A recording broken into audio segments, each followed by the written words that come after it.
So that was Birmingham.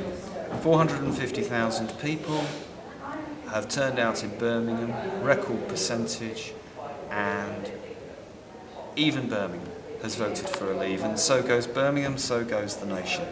A 72% turnout, we just heard from the National Returning Officer, which is absolutely unprecedented, and that is on the back of the largest electorate that we've ever seen.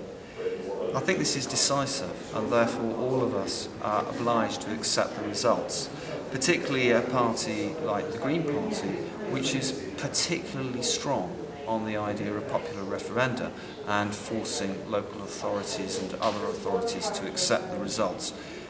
We are on a bound, it seems to me now, to change our policy in the light of what the people have said. I still don't like the tone of the debate. We've still got people muttering about Little Englanders and racism and insularity and all of these sorts of things, without realising that all of these arguments have been heard from Remain lips during this campaign, and the electorate have thrown it back in their faces, particularly outside the capital, outside Scotland, outside the major metropolitan areas, inner city areas. There is a disconnect also between the results. It has proved divisive in this sense.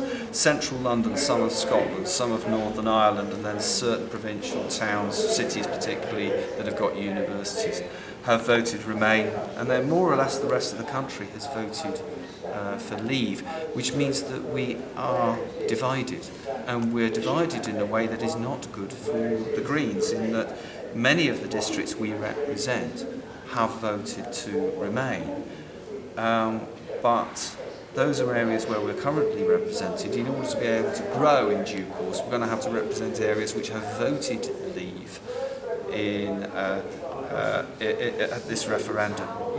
So this is actually going to be a time of great change, it seems to me. That means opportunity. There is going to be a check on the progress of UKIP, whose main cause has now been removed from them.